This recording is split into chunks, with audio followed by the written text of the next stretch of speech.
Le Carrefour de l'Afrique, un rendez-vous de décryptage et d'analyse des événements marquants du mois dans le continent. Experts, consultants et analystes décortiquent l'actualité dans le Carrefour de l'Afrique. Et c'est sur Ifriqiya FM.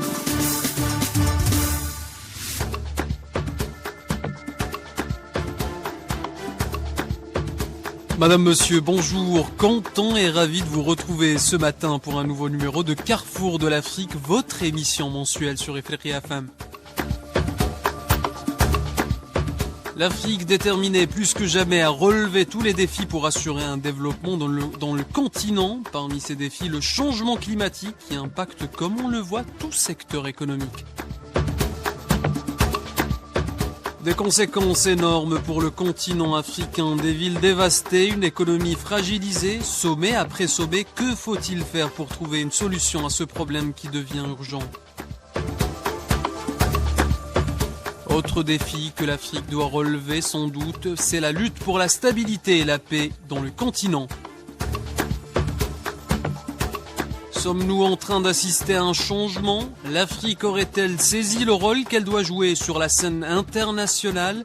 L'Union africaine, membre permanent au G20, et 2 nations africaines rejoindront le Conseil de sécurité de l'ONU début 2024.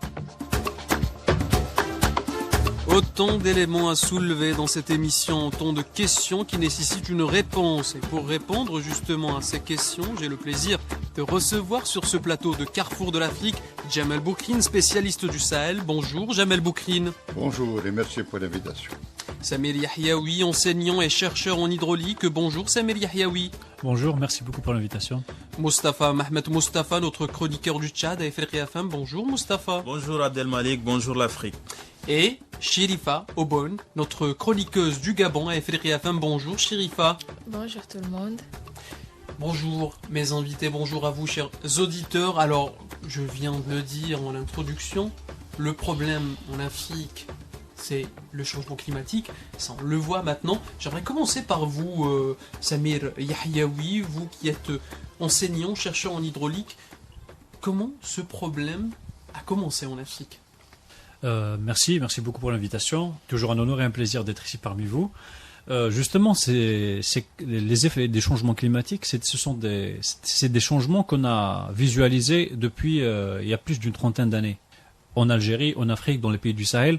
Mais là, ça a tendance à se manifester de plus en plus, où donc il y a des événements extrêmes qui se produisent plus fréquemment ces dernières années, à l'image du phénomène El Niño, par exemple, qui a sévi donc la planète l'été dernier, où les effets de ce phénomène-là ont été visualisés un peu partout dans le monde, où dans certains pays on a vu des inondations.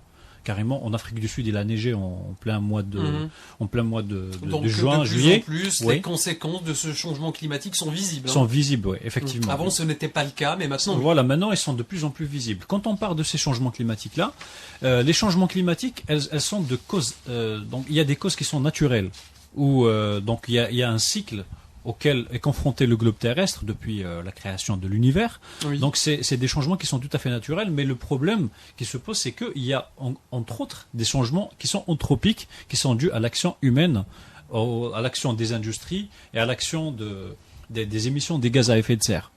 Et là, on se pose la question, qui est réellement le pollueur, qui est derrière donc ces effets de changement climatique, et comment on peut s'en passer, puisqu'il y a plusieurs pays, notamment les pays africains, où il y a certains pays qui sont sévis par une sécheresse, où donc les économies de ces pays-là sont carrément affectées. Oui. Il y a d'autres aussi qui sont frappés par des inondations qui détruisent et qui menacent les infrastructures de base de ces pays-là. Alors j'aimerais savoir aussi, Samir Yahyaoui, comment ces changements climatiques influencent-ils la fréquence et la gravité des catastrophes naturelles en Afrique ? Oui, effectivement. Donc, quand on parle des changements climatiques, on parle spécialement de deux choses. On parle des 2 événements extrêmes, qui est la sécheresse, d'une part, qui est là où il y a un manque de précipitation, un manque de pluie pendant des périodes qui s'étalent dans le temps. Il y a aussi l'autre effet extrême, ce sont les inondations. Et les inondations, c'est quoi en fait ? C'est des précipitations qui sont enregistrées durant des périodes qui sont très très courtes. des grandes intensités qui sont enregistrées durant ces périodes courtes, comme le cas de la Libye. C'est ce qu'on appelle des événements extrêmes. Alors, en hydrologie, en général, on peut prédire ces phénomènes-là, mais lorsqu'il s'agit de phénomènes extrêmes, il est extrêmement difficile de pouvoir détecter, prédire ou bien détecter ces phénomènes-là à l'avance. alors Jamel Boukrine, Samir Yahyaoui vient d'évoquer le cas de la Libye. C'est grave ce qui s'est passé en Libye, Mais je cette pense catastrophe que- naturelle qui a touché toute une ville dévastée, toute une ville, des milliers de morts, 43 000 déplacés selon l'OIM. Donc c'est un problème qui a touché tout un pays, toute une région. Moi, je pense que, avant de parler du cas de la Libye, qui est malheureusement assez important et aussi assez grave, il est peut-être utile de rappeler que l'Afrique est en train de subir, pour ce qui est des changements climatiques, ce qu'elle n'a pas semé. L'Afrique n'est responsable que de 1 à 2% des effets, qui a déstructuré un peu l'écosystème terrestre. Aujourd'hui, l'Afrique se retrouve En train de payer les pots en train de cassés. payer, et selon les estimations Oui. des spécialistes, et je parle sur le contrôle de M. Hayaoui, sur les 20 pays les plus vulnérables au changement climatique, 17 sont en Afrique. C'est-à-dire que l'impact de ces changements climatiques, nous sommes au début de ces Oui. changements climatiques. Et qui dit changement climatique dit moins de pâturage. N'oublions pas qu'une partie de l'Afrique est pastorale. Oui. Je parle notamment du Sahel. Donc c'est moins d'herbes, c'est moins d'espace. Et qui dit moins d'herbes dit plus de conflits Oui. entre les éleveurs et les bergers, dit des conflits tribaux, des conflits communautaires. Donc c'est peut-être un peu l'ouverture du boîte de Pandore. Oui. La solution, tout à Avant de l'heure, parler vous- de la solution, Jamel Boukrine, vous dites que l'Afrique n'a pas une part de responsabilité, mais cette question du changement climatique, elle n'était pas prioritaire en Afrique. Pas du tout. l'Afrique parle c'est le avant. parent pauvre. Oui. Aujourd'hui, que l'Afrique a un siège au niveau du G20, a 2 sièges, 3 sièges même, au niveau des BRICS. L'Afrique est conviée, elle est invitée. Elle est représentée, Elle est invitée à la plupart des forums. Je pense qu'il appartient donc à ceux qui sont invités, à ceux qui siègent dans ces forums, de faire pour que l'Afrique ait un minimum d'attention et d'appui pour pouvoir s'en sortir avec le moins de dégâts possible. Si vous voulez, on revient à l'exemple de la Libye. Ce qui me frappe, c'est, outre l'aspect catastrophique donc, de ce qui s'est passé à Darna dans la nuit du 10 au 11, 11 septembre, oui. c'est le fait que quand on compare à d'autres événements comme le séisme marocain, quand on parle C'est toute à une l'impact, vie qui a été ce qui se dévastée. passe au niveau de l'Ukraine, on a l'impression que les gens qui sont morts en Libye ne sont pas des êtres humains. L'importance qu'il est dans les médias, on n'en parle presque pas. C'est à peine si ça passe comme des faits divers.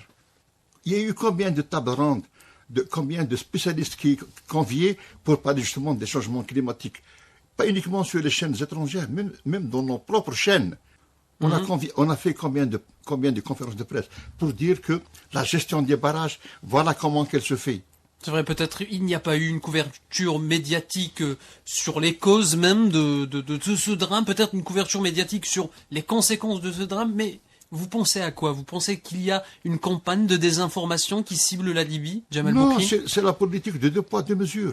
C'est-à-dire que le Marocain, par exemple, ou l'Ukrainien, parce que c'est la peau blanche, c'est la solidarité du voisinage. Le Maroc, c'est parce qu'il y a une image, l'exotisme marocain.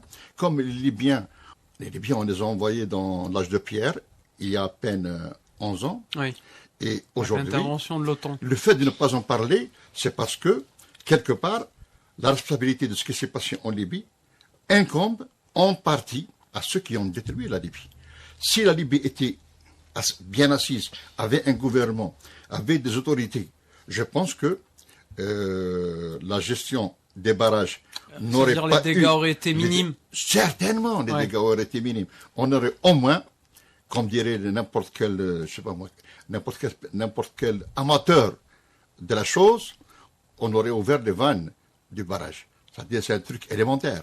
Mais Jamel Boukrine, alors vous parlez de la Libye et les autorités de la Libye ont annoncé le 10 octobre, une conférence internationale aura lieu en Libye justement pour reconstruire la ville de Derna. Qui a parlé de ça? C'est Haftar. Haftar n'a pas autorité à parler. Qui est-il? La seule autorité libyenne qui existe, c'est celle qui est à Tripoli. En convoquant cette conférence, Haftar veut se faire passer pour le maître de la Libye. Oui. Ce qui est encore plus grave. Avant d'arriver à cette conférence, il vient de placer son fils, un corrompu, un voleur, parce qu'il a fait les caisses de la Banque centrale de la Libye à Benghazi en 2019. Il a pris 150 millions de dollars. C'est un rapport de l'ONU qui le dit. Et Haftar veut récolter les éventuelles contributions pour ses propres intérêts. Parce qu'il est en campagne pour placer ses enfants à la tête de la Libye. Ces 6 enfants. Selon vous, cette réunion du 10 octobre, c'est une mascarade, une grande mascarade? Elle n'a aucun sens, parce que si je suis un pays, si je suis convié à cette réunion, n'importe quel pays, ça aurait fait un scandale si on vient participer, parce qu'on va reconnaître de fait une autorité qui, elle, n'est pas légitimée par les Nations Unies. Il ne s'agit pas de reconstruire la ville de Derna qui a été dévastée. La ville doit être reconstruite. Oui. Mais il faut que les Libyens s'entendent entre eux pour pouvoir la reconstruire. Ce n'est pas à M. Haftar, au maréchal Haftar, de convier le reste du monde à une conférence, parce qu'il n'a pas autorité pour le faire, tout simplement. Et les pays étrangers, les éventuels donateurs, ne pourraient pas satisfaire cette invitation pour la simple et bonne raison qu'ils vont se retrouver en porte-à-faux avec la légalité internationale. L'ONU ne reconnaît pas ce gouvernement, elle reconnaît le gouvernement de Tripoli. Mostafa, selon vous, ce problème-là, qui se passe en Libye, ce drame, on aurait pu minimiser les dégâts si, par exemple, la Libye avait eu un État solide, construit, une économie assez solide? Oui, pour répondre à ta question, ça c'est la base. Déjà, il faut qu'il y ait un État souverain qui exerce les pouvoirs de façon légitime afin de mener n'importe quelle action. Ça, c'est la base. Mais d'abord, ce qu'il faut retenir, c'est que c'est une situation qui vient d'une catastrophe naturelle, en fait. Parce qu'on peut prévoir tout, mais quelquefois, ça sont des événements qu'on ne peut pas prédire, justement. Je parle sous le contrôle des experts qui sont là. Mais aujourd'hui, moi, ce qui me choque, c'est que quand on voit le manque d'humanisme de la communauté internationale, justement, par rapport à ce qui se passe en Libye.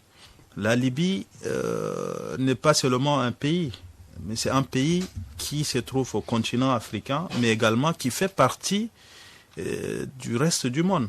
Donc on ne peut pas favoriser d'autres et puis laisser d'autres comme c'est pas des humains. Ça, c'est vraiment très choquant. Et en tout cas, pour ma part, je m'indigne aussi par rapport au manque de solidarité même des dirigeants africains qui n'ont pas apporté leur soutien de façon efficace. Justement, parce que lorsqu'on voyait des gens, des vies partir comme ça sous nos yeux, on aurait dû quand même, c'est-à-dire envoyer des équipes de secours, peu importe, malgré que c'était trop tard. L'Égypte, l'Algérie, on peut citer l'Algérie. C'est très peu. On est un continent qui a au moins 54 pays. 55. Justement, au moins 55, donc c'est pas peu. Donc on aurait dû, c'est-à-dire réduire les dégâts. C'est vrai, aujourd'hui on parle de construction. On peut construire les matériels et tout, on peut récupérer. Mais les vies humaines, comment on va faire? C'est ça le plus choquant en fait. Donc c'est une crise humanitaire en fait. Comment le monde peut être aussi insensible face à des drames? Ça peut arriver dans n'importe quel pays au monde. Chérifa, selon vous, il y avait eu un manque de solidarité envers la Libye? Alors oui, je dirais qu'il y a un manque de solidarité qui se fait ressentir déjà en Afrique et bien sûr par rapport à l'Occident, surtout lorsqu'on sait en fait qu'il y a une instabilité au Niger et qu'il y a des dirigeants qui sont prêts à lever une armée qui c'est pas gratuit, ça demande des fonds pour financer justement une guerre. Sous prétexte, je dirais, d'aller rétablir la démocratie, comme ils le disent, on se demande et la situation en Libye, est-ce qu'elle n'est pas préoccupante en fait? Et aussi, bien sûr, on va dire, une négligence de la part des Occidentaux, mais justement, c'est ces faits-là qui nous permettent de voir est-ce que l'Afrique est aussi souveraine que ça? Est-ce que l'Afrique elle est en mesure de s'en sortir, de gérer de telles situations par elle-même?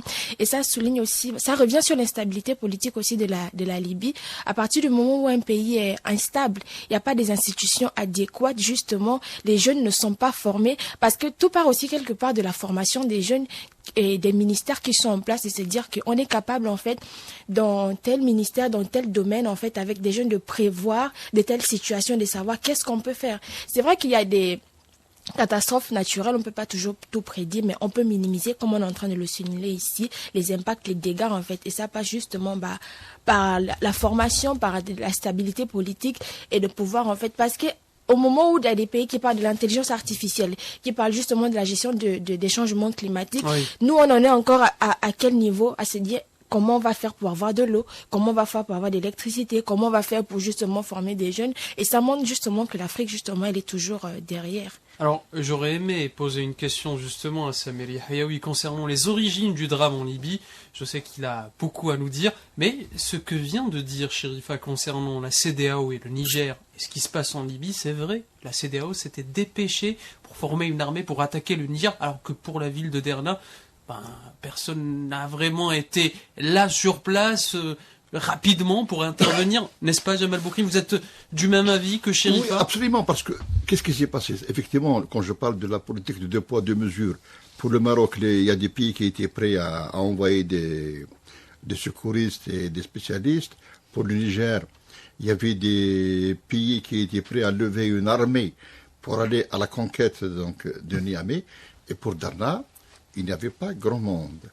Pourquoi? Parce que c'est les dividendes. Qu'est-ce qu'on peut récolter au niveau des dividendes? Au niveau pour ce qui est du Maroc, parce qu'il y a l'exotisme, mais il y a les lobbies juifs, et compagnie. Et pour le Niger, parce qu'il fallait satisfaire et plaire au désirata de M. Macron et de la francophonie. Mais pour la Libye, le bougre libyen, on n'en a que faire. Parce que tant que la Libye est dans cette situation, à la limite, on puise un peu de son pétrole, mais les Libyens peuvent mourir après tout. Comme tout à l'heure, je le disais, les pays éventuels qui auraient pu donner un coup de main à la Libye aujourd'hui se sont rendus compte qu'ils sont quelque part responsables un peu, oui. En partie, de drame actuel. Parce que s'il n'y avait pas 2011, oui. L'État libyen aurait géré la chose d'une façon plus ou moins, peut-être pas d'une façon parfaite, mais il n'y aurait pas autant de dégâts. Il faut peut-être voir les chiffres. Même si les chiffres actuels sont approximatifs, mais quand on parle sur une ville de 100 000, pratiquement la moitié entre les disparus, entre les déplacés, plus de 10 000 morts. Oui. C'est terrible. C'est pratiquement la fin d'une ville. Ouais, c'est son précédent. Et justement, oui, ça mérite, oui. Oui, effectivement, comme l'ont dit les collègues, on ressent justement ce manque de médiatisation de ce qui se passe en Libye, en fait, par rapport à d'autres circonstances qui sont un peu partout dans le monde, au Maroc, en Ukraine et tout ça, pour dire que il y a l'instabilité politique qui marque aussi cette catastrophe. Pourquoi? Parce que quand on voit ce qui se passe au niveau de l'infrastructure de la ville J'allais vous poser la question de voilà, les origines, sur les origines de ce drame. Exactement. Moi, je crois personnellement que si l'aménagement de la ville a été bien fait, s'il n'y avait pas justement cette instabilité politique, si les choses sont bien faites au niveau de l'aménagement de la ville de Darna, il n'y aurait pas eu de construction au niveau du lit mineur de la ville, du Loued qui traverse la ville, du cours d'eau qui traverse la ville. Aussi une bonne structure de la protection civile, justement, parce que là aussi ça intervient. Oui, et aujourd'hui, on a l'impression, justement, sans vous couper la parole, on a l'impression qu'on instrumentalise tout et on politise tout, en fait. C'est vrai que la politique, elle est tout, elle s'intéresse à tout, mais il ne faut pas oublier quelque chose, c'est l'humanisme. Ouais. L'humanisme, oui. L'humanisme qui manque aujourd'hui. Heureusement, on a encore des pays humanistes comme l'Algérie, qui est volé au secours aux Libyens. S'il n'y avait pas ça, cette intervention, avec une équipe professionnelle et avec des moyens adéquats pour pouvoir retrouver même certains corps. Ouais, exactement. Parce que vous savez, lorsqu'il y a ce genre de catastrophes qui surviennent comme ça, le plus important, c'est de se mobiliser durant les premières heures ou bien les premiers jours de la catastrophe pour sauver le maximum de vies humaines. Parce il y a aussi un problème, épidémiologique en fait, parce que avec les stagnations des boues, avec les mauvaises odeurs, avec peut-être la décomposition de ce qui est cadavérique. L'OMS a publié aujourd'hui Oui. qu'il n'y avait pas d'épidémie. Donc après le drame de la Libye, donc pas d'épidémie à signaler. Hein. L'OMS, c'est ce que l'OMS Oui. a publié. Hein. Nous sommes Oui. au début. Nous sommes au début, et là on parle des risques en plus. Ouais. Tout ça est possible en fait. C'est pour ça qu'il faut intervenir durant les premières heures. Maintenant, avec cette instabilité politique, est-ce que les équipes libyennes sont formées pour ça? Ouais. Est-ce que la protection civile, elle est formée pour pouvoir intervenir dans ce genre de conjoncture, dans ce genre de circonstances? Pourquoi des pays qui ont une certaine maîtrise technologique, parce que vous savez, de nos jours, même quand on parle de secourisme, il y a une évolution Bien sûr. dessus. Hein. Il y a des gens Bien qui sûr. utilisent des drones, il y a des Des gens qui techniques utilisent... innovantes, bien Voilà, sûr. d'autant pour plus sauver. qu'il faut pas oublier que toutes les communications ont été coupées à l'époque. Il y a un quart de la ville qui est quand même été submergé par les torrents. Donc là, je pense que s'il y avait eu plus de solidarité internationale, il y aurait quand même eu moins de dégâts. Alors revenons Ça, c'est ce que je pense, en à fait. l'histoire des barrages, parce que on lit beaucoup sur Internet sur l'histoire des barrages.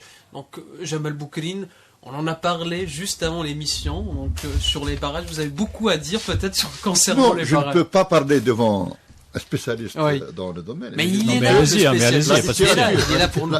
Voilà. La littérature qui est disponible dit que les deux barrages qui ont été construits par les Yougoslaves durant 70 Oui.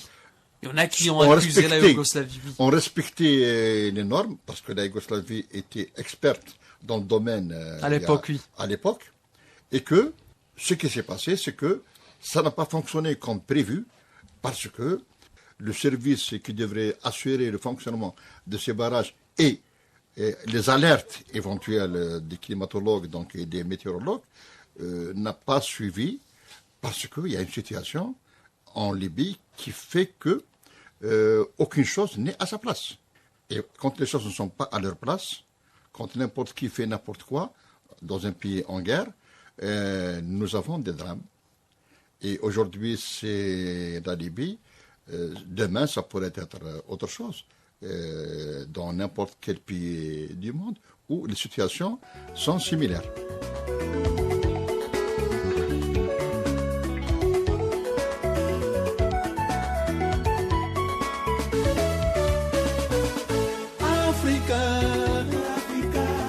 Ton peuple de pygmées vivait de chasse, de pêche, de cueillette dans son état dit primitif.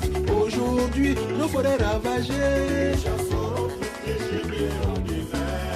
Aujourd'hui, nos forêts décimées.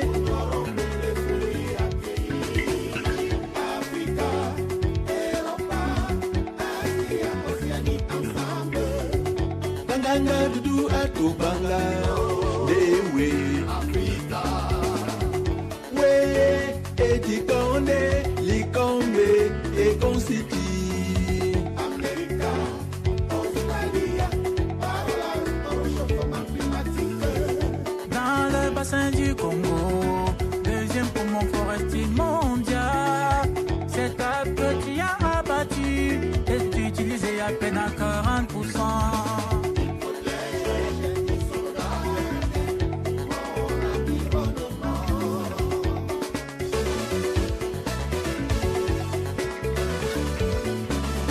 Son feuillage, son tronc, ses fruits et racines nourrissent et soignent mon peuple. Gage de la santé humaine qui préserve l'écosystème. Alors j'aimerais bien entendre l'avis du spécialiste Samiri Hawaii sur les barrages, justement, peut-être à l'origine de ce drame. Samiri Hawaii, peut-être un petit retour sur cette histoire des barrages.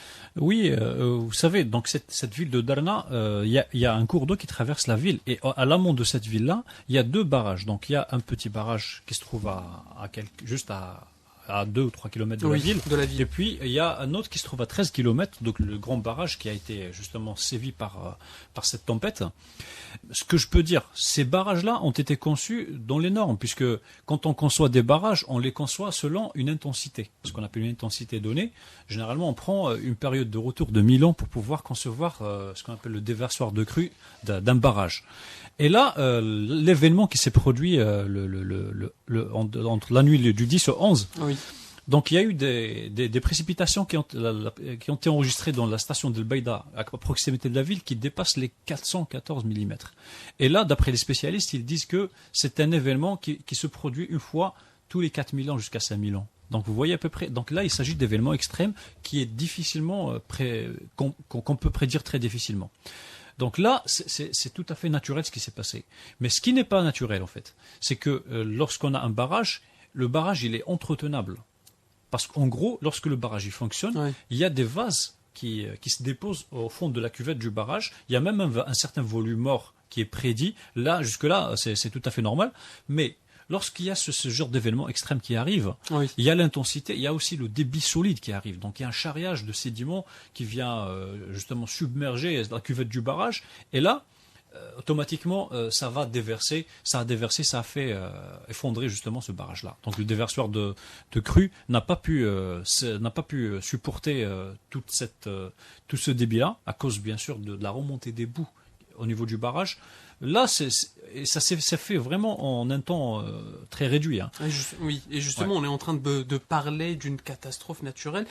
Et quels sont les efforts en cours pour atténuer les effets des catastrophes naturelles en Afrique, telles que la construction de barrages, vous venez de le dire, et l'initiative de reboisement aussi, il n'y a pas si longtemps au Tchad. Donc, j'imagine que beaucoup d'initiatives se font en Afrique pour justement éviter ce genre de choses. Ouais, effectivement. Là, quand on parle de catastrophes naturelles, on parle de deux choses, comme je l'ai dit tout à l'heure. On parle de sécheresse et on parle d'inondation. Si on commence par les inondations, la première des choses, c'est qu'il faut prévoir des ouvrages de retenue d'eau pluviale. Parce que ces pays africains-là, ce ne sont pas des pays qui sont dépourvus de précipitations.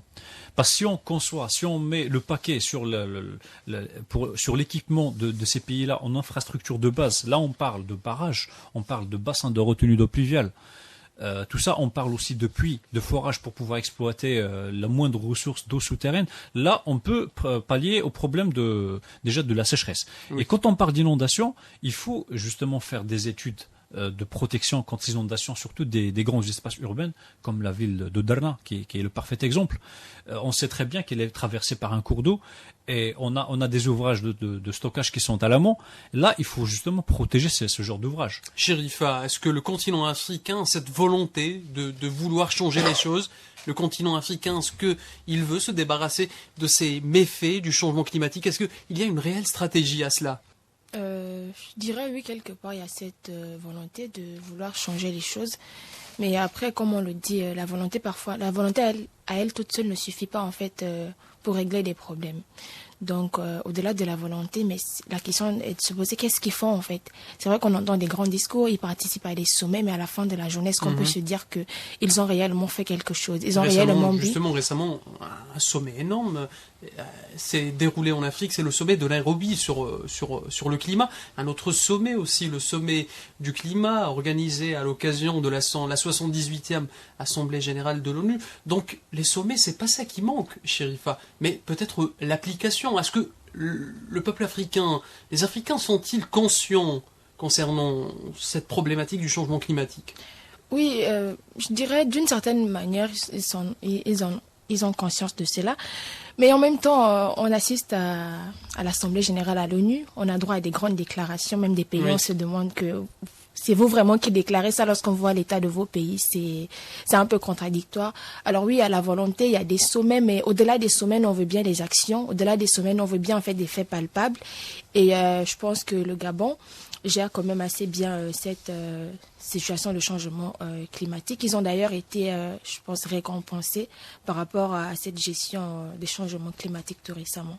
Alors, pour parler davantage sur ce sujet du changement climatique en Afrique, nous avons avec nous, en direct depuis Yaoundé, au Cameroun, le docteur Femba Rodrigue Aimé, climatologue, expert et consultant en changement climatique. Docteur Femba, bonjour. Quelles sont les solutions que vous proposez pour lutter contre le changement climatique en Afrique? Bonsoir.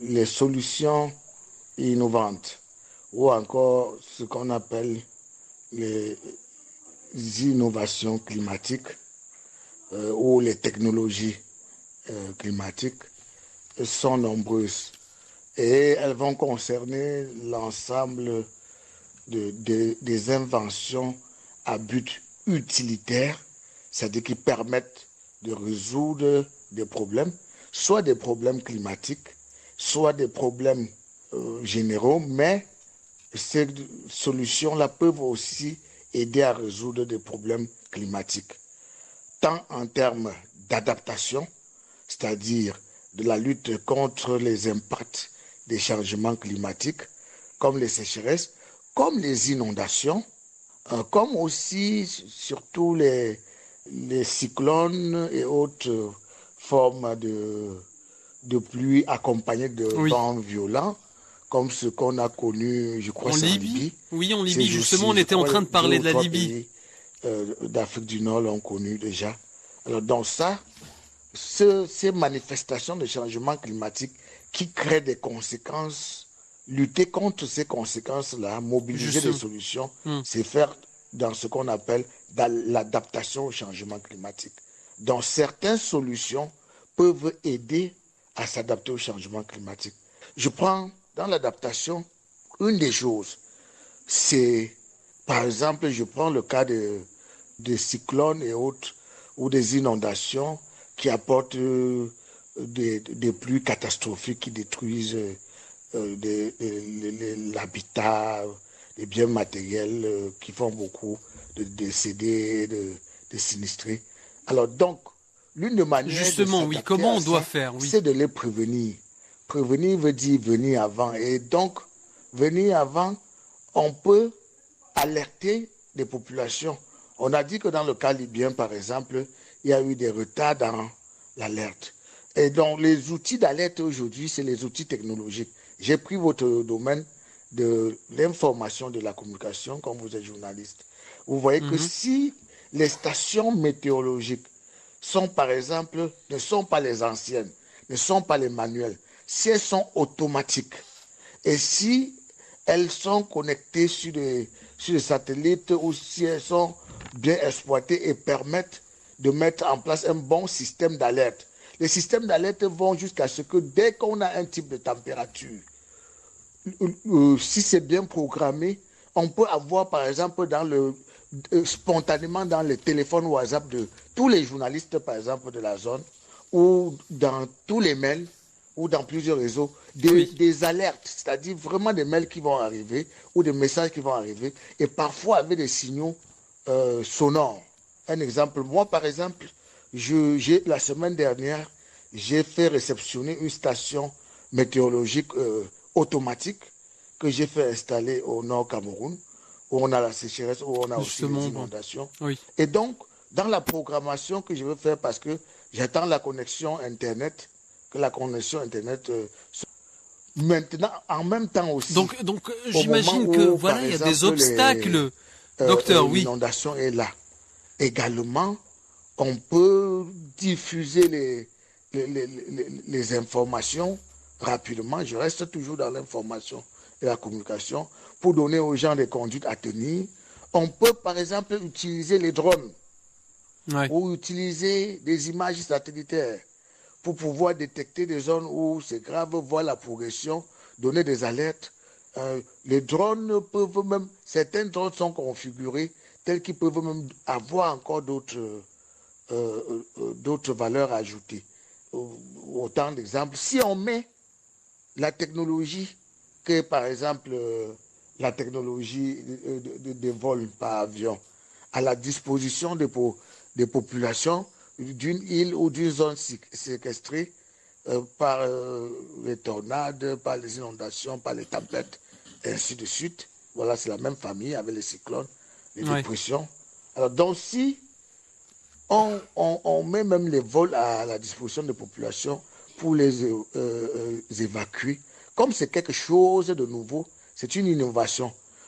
Alors, merci Dr Femba Rodrigue. Mais je rappelle que vous êtes climatologue, expert et consultant au changement climatique. Merci pour vos recommandations et merci d'avoir aussi participé avec nous dans cette émission des Frères FM Carrefour de l'Afrique. Samir Yahyaoui, êtes-vous d'accord avec les recommandations du Dr Femba? Oui, effectivement, il a mis le point sur un sujet très très important, qui est ce qu'on appelle le sujet des alertes. Parce que là, effectivement, s'il s'agissait de stations automatiques, on aurait eu des alertes automatiquement. Ça veut dire que à partir de là, donc il y aurait eu des BMS, des bulletins météo spéciaux qui auront été diffusés pour la population déjà, pour qu'ils puissent prendre des précautions, et aussi au niveau des infrastructures comme les barrages, pour qu'ils puissent entreprendre des actions entreprendre des actions comme par exemple ouvrir les vidanges de fond de ce barrage-là pour pouvoir limiter justement les débits qui seront déversés pour pouvoir protéger la structure de ces barrages-là. Donc tout ça, je pense que ça n'a pas été fait. Donc l'alerte a été je dirais qu'elle n'a pas été prise au sérieux puisque les gens ne sont pas intervenus à temps. Oui.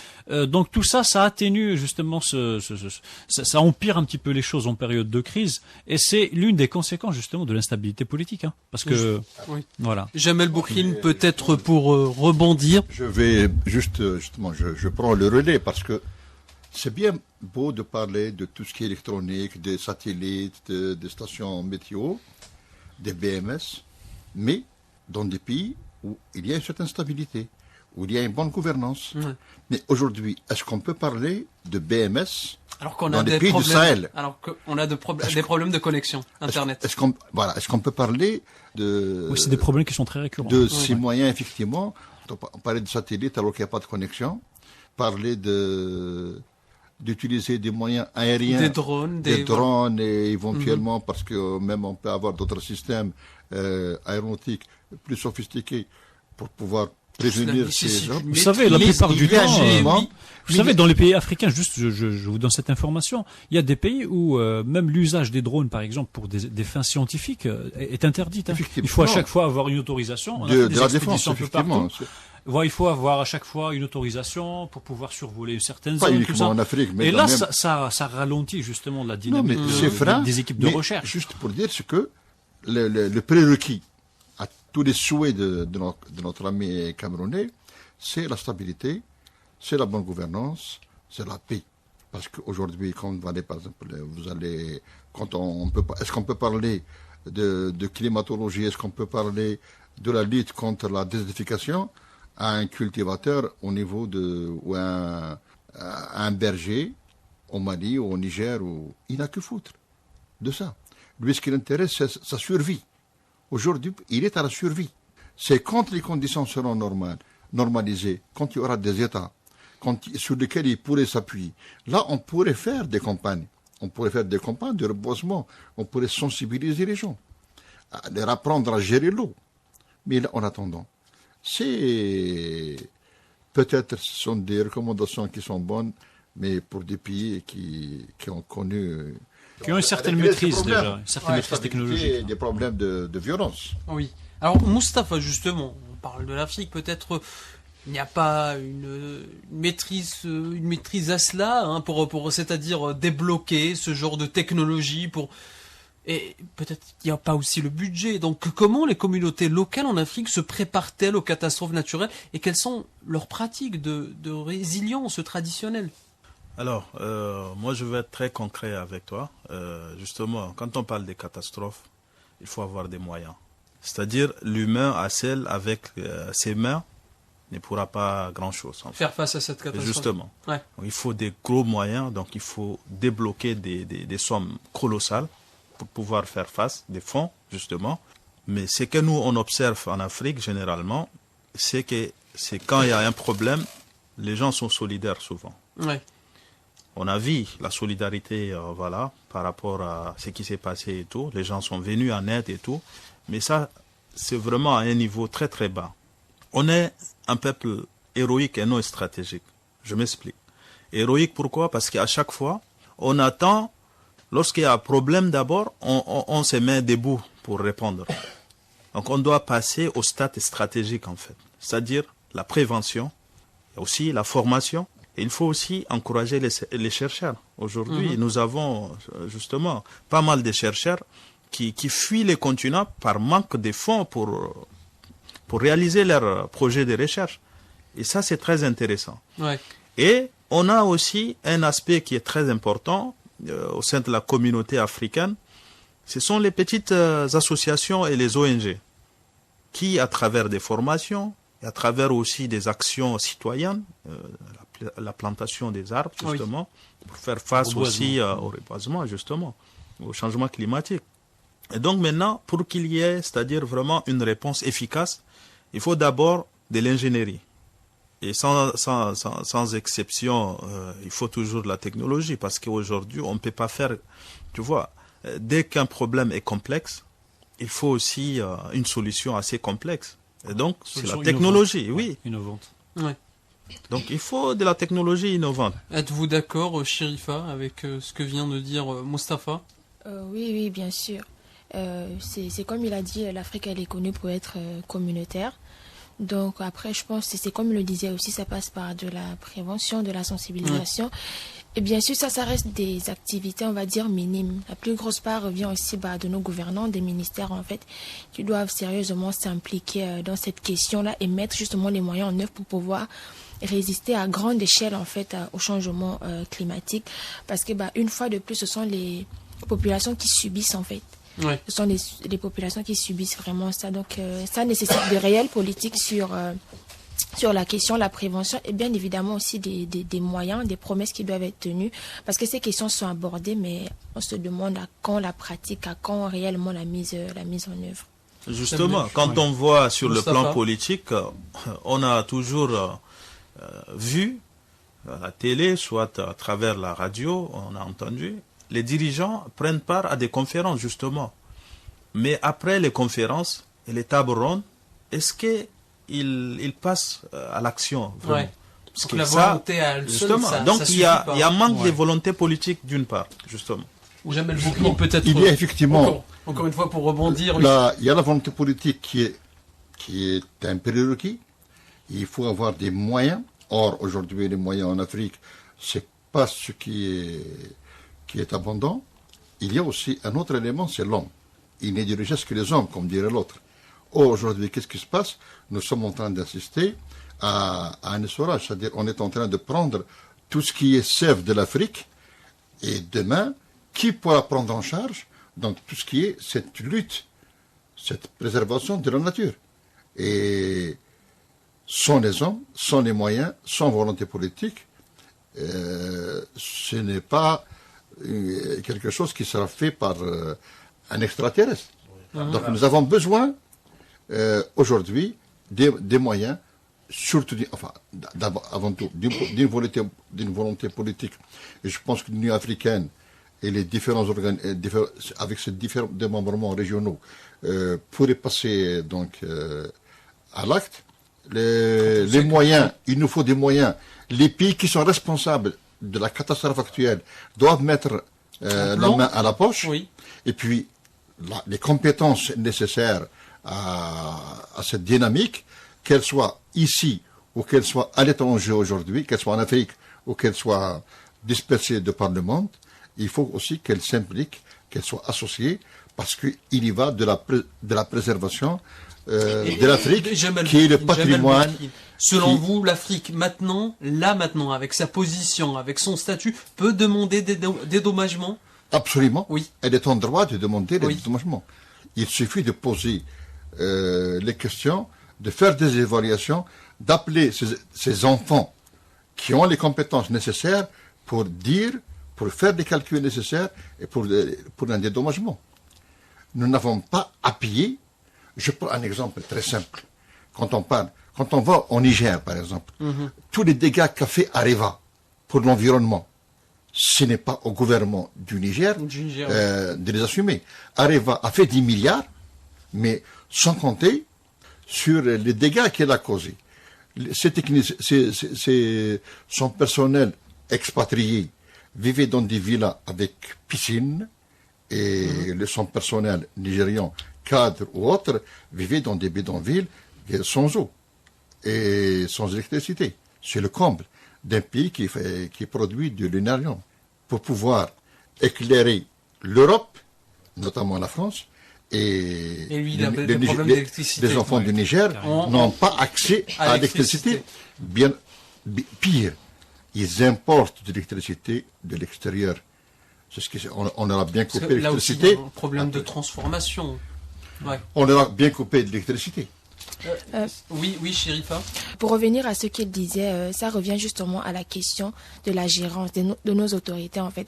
Parce qu'on peut bien recevoir des fonds, des financements par rapport à ces questions-là. Mais est-ce que les fonds arrivent à bon port? Est-ce qu'on voit après les résultats, en fait? Parce que c'est aussi ça le problème de l'Afrique, c'est la corruption. C'est ça le problème de l'Afrique, ce sont ces dirigeants, en fait. Les personnes, est-ce que ces personnes sont là, justement, pour les intérêts de la population ou pour leur propre intérêt? Parce qu'on peut bien placer un dirigeant, une personne en charge d'un certain ministère ou d'une certaine section qui reçoit aussi des financements, des fonds, mais à la fin de la journée, on se demande mais qu'est-ce qu'il faisait ce ministre?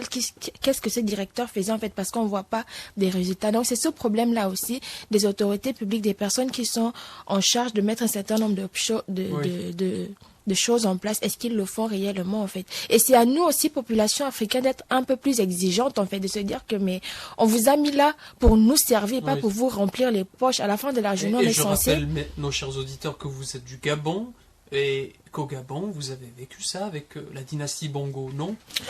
Oui, effectivement, en fait, on est resté un demi-siècle sous la dynastie Bongo avec ces questions de mauvaise gérance, ces questions de dirigeants qui ne servait pas vraiment la population.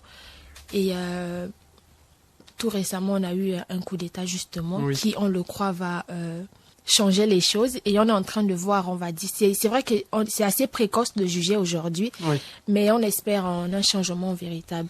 Alors, bizarrement, parlons du coup d'État au Gabon. J'aimerais comparer le coup d'État au Gabon et celui du Niger, parce que beaucoup de changements s'opèrent. Celui du Niger était beaucoup plus médiatisé par l'Occident. J'aimerais bien partager l'optimisme de notre consoeur gabonaise concernant le coup d'État, le coup de palais, si on peut parler, parce que c'est beaucoup plus que ça, qu'autre chose. Parce que qu'est-ce qui s'est passé au Gabon? N'oublions pas une chose, que l'actuel président qui assure la transition au Gabon a dit que Bongo peut aller en retraite là où il veut et quand il veut. Donc, aller se reposer, aller profiter de ce qu'il a pris. Et à ma connaissance, les Bongo n'ont jamais lésiné sur les moyens. Ils sont peut-être aujourd'hui une des familles les plus riches en Afrique. Bon, c'est vrai que le Gabon est un pays qui n'est pas assez pauvre. Il a beaucoup de pétrole. C'est un pays aussi, la population n'est pas très importante. 2 millions. Mais le fait est là. On va utiliser les mots qu'il faut à la place qu'il faut. La France, qui a perdu le Niger, a essayé de faire un coup d'État préventif pour ne pas perdre le Gabon. Pour ne pas perdre le Gabon. Parce qu'elle voyait une lame de fond qui est en train de traverser tout le Sahel, tous les pays du Sahel, et tous les pays de la francophonie, pour ne pas dire tous les 12 pays qui utilisent le franc CFA aujourd'hui, pour éviter de perdre le Gabon. Parce que perdre le Niger et perdre le Gabon, c'était la fin de la France-Afrique. Elle ne peut pas se permettre de perdre deux pays. Parce que ça aurait été la fin de la France-Afrique. Ça aurait été la fin de la France-Afrique. Ça aurait été, je dirais peut-être, c'est peut-être pas un scoop, parce que ça a été dit au Sénégal par un expert en économie, c'est le passage de la France du rang de 5e, 6e puissance économique à la 20e, au 20e rang. Parce que si la France venait à perdre les avantages qu'elle tire de ces différents contrats, de ces différents rapports avec les 12 pays qui utilisent le CFA, la France va dégringoler de la 5e, 6e place qu'elle occupe aujourd'hui à la 20e place. Et c'est dit par un des meilleurs économistes du Sénégal. Donc la France a perdu le Mali, a perdu le Niger. Et selon vous, la France a orchestré, a fait cette mise en scène, selon vous, jamais c'est une mise en scène. Selon vous, oui. Il y a même une autre mise en scène qui se prépare au Sénégal, au Cameroun, c'est d'ici. Au Sénégal, on ressent une division au sein même du parti présidentiel. Trois candidats du même parti. Mais là, en dernière instance, c'est le président qui va désigner son successeur. C'était le Premier ministre à la base. Voilà. Donc, il y a quelque chose qui est en train de se préparer, mais la France ne se permettra pas de payer, donc, de perdre d'autres pays après le Niger.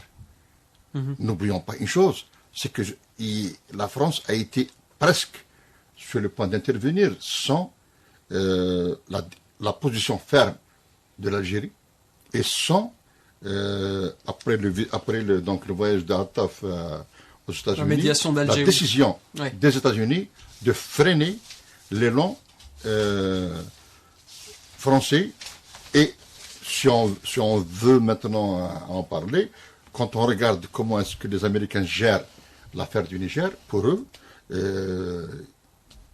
à la limite, on peut sortir, mais ils sous-traitent et ils discutent avec ceux qui ont pris le pouvoir au Niger, naturellement, normalement. Pour eux, ce qui s'est passé au Niger est acté. Et c'est aujourd'hui le seul pays qui n'a pas avalé ce qui s'est passé à Niamey, c'est la France. Chérifa, peut-être pour répondre.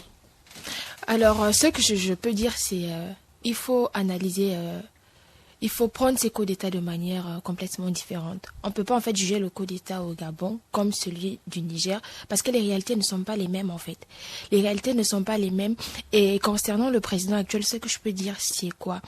C'est que bien sûr, tout gouvernant, on va lui reprocher des choses. Il y a des bonnes choses qu'il fait, il y a des mauvaises choses qu'il fait en fait. Mais j'ai l'impression que lorsque les gens parlent du coup d'État au Gabon, on est beaucoup accentué sur ce qui ne va pas. On dit souvent que l'être humain a tendance à retenir le mal. On est beaucoup accentué sur ce qui ne va pas. Il a fait ci, il a fait ça. Mais très peu reviennent sur les bonnes choses qu'il a pu déjà faire en 3 semaines. Donc, nous-mêmes, on n'est pas dupes la population. C'est vrai que, sortir d'une dynastie, il y a forcément l'euphorie qui est là, on est dans la joie, on est content. Mais après, on est des intellectuels, on est des personnes réfléchies. Après cette euphorie, excusez-moi, on est censé redescendre et se dire, ok, il y a une nouvelle personne, qui est-elle, qu'est-ce qu'elle va faire, qu'est-ce qu'elle nous apporte, et nous-mêmes d'évaluer, est-ce qu'on va soutenir cette personne ou pas en fait. Et donc oui, c'est quoi que les gens peuvent remarquer, nous aussi on les constate en fait. On voit qu'il y a par exemple telle action qui pose, on comprend pas très bien. Par exemple le gouvernement actuel, on retrouve des anciens du système Bongo qui sont toujours à l'intérieur. Ce sont des questions qu'on se pose, mais on veut quand même lui accorder le bénéfice du doute et se dire que ok, c'est une personne différente, il vient avec une certaine feuille de route, on va voir ce qu'il va faire et juger avec le temps. Pour moi, ce que je peux dire, c'est que les jugements sont beaucoup trop précoces et que la situation du Niger, elle est complètement différente de la situation du Gabon. Il n'y a pas de terrorisme au Gabon, il n'y a pas de guerre au Gabon. Donc il faut attendre et voir comment les choses vont se développer. Évoluer, se développer au Gabon. Si je peux résumer, je vais dire que 80% de la pollution engendrée par la planète, elle est produite par les pays industrialisés qui ont promis de rassembler des fonds de 100 millions de dollars pour le pays en voie de développement pour qu'ils puissent faire part justement aux aléas climatiques, chose qui est inadmissible puisque si on voit la réunion de Paris, il y a les États-Unis qui s'est retiré.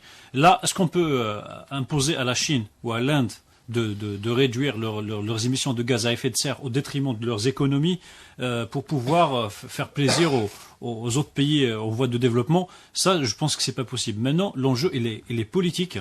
D'ailleurs, on l'a vu durant la réunion la 78e réunion de l'ONU, où 3 présidents africains ont déjà soulevé le problème. Maintenant, il est temps d'exiger non pas que des fonds, comme l'ont dit les collègues, mais surtout la maîtrise de la technologie, parce que les pays africains sont des pays qui sont pauvres, qui ne maîtrisent pas la technologie, qui ne peuvent pas faire face à ce genre de catastrophe. Oui. Donc il faut les assister d'une manière technologique, ça c'est de une. Il faut délivrer des fonds. Et aussi, il faut qu'il y ait des élans de solidarité lorsque ça se produit, puisque effectivement, parfois, comme le cas de la Libye, c'est des phénomènes qui sont naturels.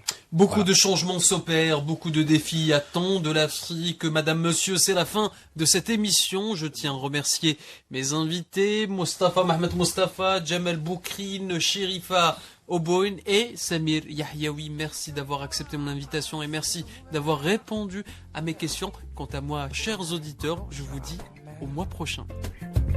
ça devient chaud. J'en perds le nord, j'en perds l'Arctique.